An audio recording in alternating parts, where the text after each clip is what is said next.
Hello বন্ধুরা, তোমরা কেমন আছো? আজ আমরা গেছিলাম কর্ণগড়ের মন্দির। কর্ণগড়ের মন্দির আবার তাও সকাল ৮টার সময় কমিউনিটি ডিউটি থেকে আমরা, কারণ সবাই খুব আনন্দেই ছিল, আকাশটাও খুব ভালো ছিল, আর সবথেকে বড় কথা আমরা কমিউনিটি ডিউটি থেকে গেছিলাম। আর ওদিকে ঈশিতা আমাদের যাচ্ছে, কারণ ও পুজো দেওয়ার জন্য জিনিসপত্র কিনতে যাচ্ছিলো। এটা পুরো ছিল ক্যাম্পাস, বাইরের ক্যাম্পাস কর্ণগড়ের মন্দিরে। যেহেতু আমি চান করে আসিনি আর খেয়ে নিয়েছিলাম, পুজো দেওয়া হয়নি আমার, আমি এই জন্য ভোগ কিনতে যাইনি। আমরা ছিলাম আরও ৩-৪ জন ছিলাম যারা ভোগ কিনিনি।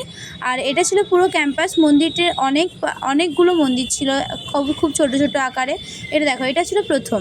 আর এখানে একটা শিবলিঙ্গ ছিল। এখানে আমরা যখন যাই একজন মহিলা দুধ ঢালছিলেন। আর মন্দির আরেকটা যেটা ছিল, ইনি এখন আমাদের একজন অর্চিতা, যে আমার সাথে ঘুরছিল। যেহেতু সকাল ছিল, ওরও খুব ফ্রেশ মুড ছিল, ও খুব মজা পেয়েছিল। থ্যাঙ্কস ফর আমাদের টোটো কাকু, ওনার জন্যই আমরা এতটা ভালোভাবে ঘুরতে পেরেছি কমিউনিটি ডিউটিতে।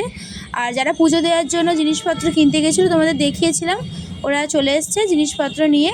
সবথেকে ইন্টারেস্টিং ছিল এই ত্রিশূলটা, এত বড় ত্রিশূল, আবার পেতলের, আমি কোনো দিন দেখিনি। আর ওই ত্রিশূলটা দেখলাম। এখানে দেখো একজন হরি মন্দিরে ইচ্ছা প্রকাশ করছিল, আর এদিকে আমাদের মেম্বাররা যারা পুজো দেবে, ওরা ধূপ নিয়ে পুরো সব মন্দিরে ঠাকুরকে দেখাচ্ছিল। আর এদিকে চারদিকে একজন বসেই ছিল, কারণ ঠাকুরের কাছে অনেক মানত করেছিল, সেগুলোর জন্যই হয়তো। আর ভেতরে ছিল আরেকটা মন্দির। আর তোমাদের বলেছিলাম যে অনেক মন্দির আছে, এটা ছিল মা বগলামুখীর মন্দির।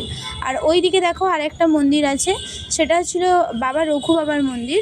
আর এইখানে স্বাভাবিকভাবে মনে হয় হোম যজ্ঞ বা কিছু হয়। ইনি ছিলেন সেই রঘু বাবা, যার মন্দির তোমাদের একটু আগে আমি বললাম।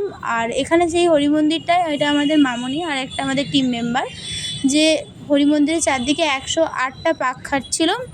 আমাকে আর ওই পেছন দিকে দেখো, পেছন দিকে যে জায়গাটা আছে, এইখানে পেছন দিক যেটা ভোগ হয়। আর এটা ছিল পুরো মন্দিরের ক্যাম্পাসটা, দেখতেই পাচ্ছ এই গাছগুলোর ফাঁক দিয়ে মন্দিরটা দেখা যাচ্ছে। সবথেকে বড় ব্যাপার, এনভায়রনমেন্টটা এত ভালো ছিল। আর এই হচ্ছে সেই গেট, যার ভেতর দিয়ে তোমাকে কর্ণগড়ের মন্দির যেতে হবে। আর তোমার মনে হবে যে তুমি এই গেট দিয়ে ঢোকা মানেই তোমার একদম কনফার্ম যে তুমি কর্ণগড়ের মন্দির যাচ্ছ। আর এটা ছিল সিটি কলেজ, যেহেতু আমি কোনোদিন আগে দেখিনি।